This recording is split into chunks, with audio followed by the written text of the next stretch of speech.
Nandito po tayo ngayon sa Barangay Katmon, Malabon na kung saan ay kasalukuyang ginaganap ang barangay eleksyon. Kung mapapansin po natin sa ating harapan, sa ating likuran, ay masyado ng maraming tao ang nagsisipuntahan upang hanapin ang kanilang mga presinto upang makaboto.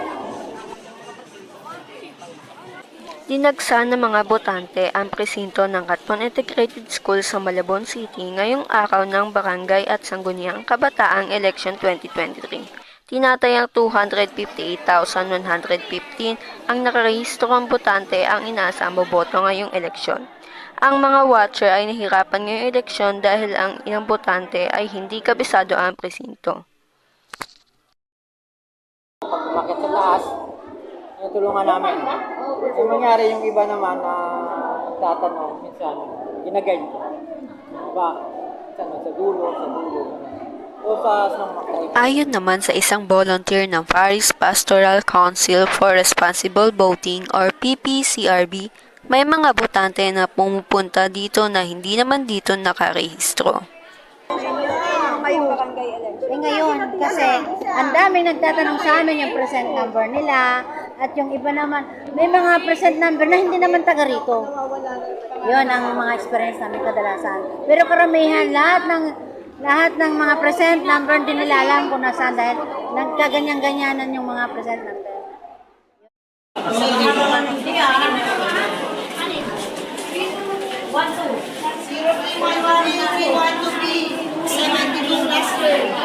Sa isang teacher na ating nakapanayam, para sa kanya mas magaan ang daloy ng eleksyon ngayon. Pero mahirap na ito sa oras ng bilangan dahil manual lamang, hindi tulad sa national election na may machine. Kasi medyo yung tao parang sa umaga pa lang gatong oras, hindi nga kami nakakakain lahat. Pero ngayon, medyo maluwag siya. Hindi ko lang alam mamaya kapag mag-alas 3 na kasi makapal pa yung namin, mamaya hapon yun. Pero syempre kung i-compare sa yung pagbibilang ng votes, mas okay yung sa national election kasi may machine. Ito kasi mano-mano, mamaya pa talaga. Kahit tirikang araw, dagsa pa rin ang mga botante sa presinto. Ayon sa isang senyor na ating nakapanayam, naging mahirap sa kanya ang pagboto ngayong eleksyon dahil kailangan pang isulat. Mahirap ito sa kanya dahil malabo ang kanyang mata. Nahihirapan po ba kayo sa pagboto? Ay sa pagsulat, pagpupunta sa paghanap ng At ngayong araw nga rin ang Sangguniang Kabataan Eleksyon, hindi mawawala dito ang mga kabataang first-time voter na umaasa rin sa mga pangako ng mga kandidato. plataforma nila. Sana matupad nila yun. Sana yung pagtakbo nila bilang isa sa pinakamataas sa position sa barangay, makatulong siya talaga sa mga kabataan, sa mga tao na nasasakupan ng barangay nila.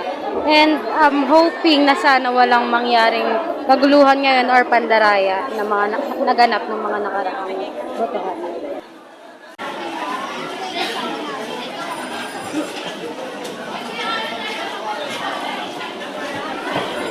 At nandito nga tayo ngayon sa isang presinto kung saan kasalukuyang nagaganap ang botohan.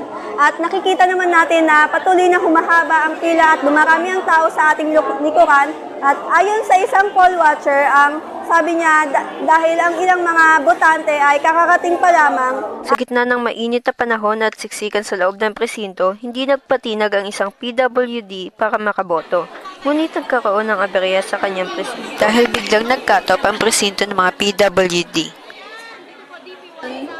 Ay, hindi nga ako nakaboto dahil ang alam ko alas 3 ang cut-off, ilauna pa lang, di ba? Alas 12:30 kami umalis sa bahay, bakit sabihin na cut-off na daw? Paakyatin ako doon sa third floor, upirada yung tuhod ko, paano ako makakaakyat doon? Sabi nila cut-off na daw, hindi na bumuto, ano gagawin ko? Ang sabi po sa amin kanina doon, sa presinto na daw po kayo. Sabi bakit nga ako ng third floor? May diferensya ako dapat konsiderasyon, PWD ako Anong gagawin ko doon sa third floor, aakyat ng third floor? Hindi bali sana kung din lang doon sa third floor, ang hirap kaya. Operada yung tuhod kong kabila, hirap na ako maglakad Hindi po pwede ba, hindi na lang ako buto, uwi na lang ako.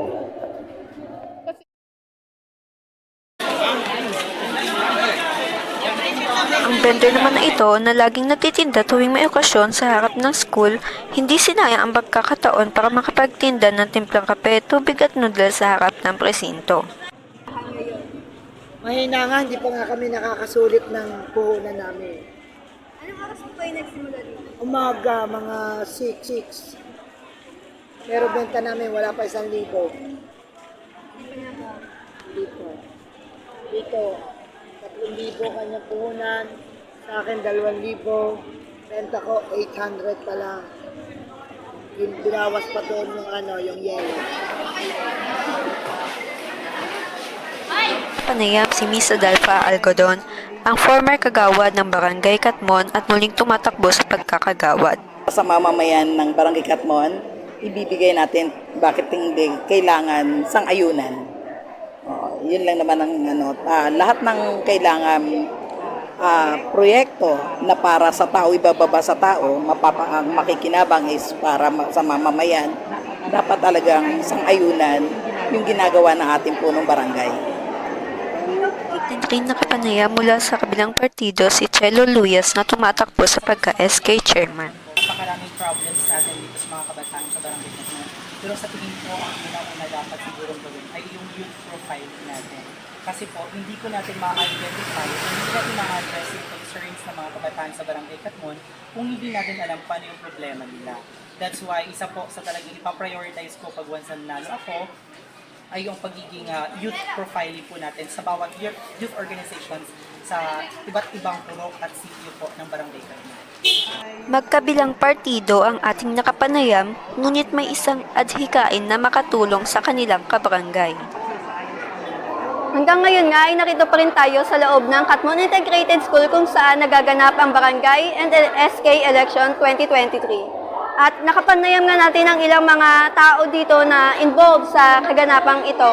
At ilan sa kanilang na-interview natin ay ang mga poll watcher at ang mga teacher at ang ilang mga voters. Pasado nga 3:00 ng hapon ay sinara na ang presinto ng Katmon Integrated School at makikita natin na marami ang hindi nakaabot sa oras ng eleksyon. Ayon ang mga kaganapan dito sa Katmon Integrated School ngayong barangay at SK Election 2023. Nagbabalita at Abigail Malik.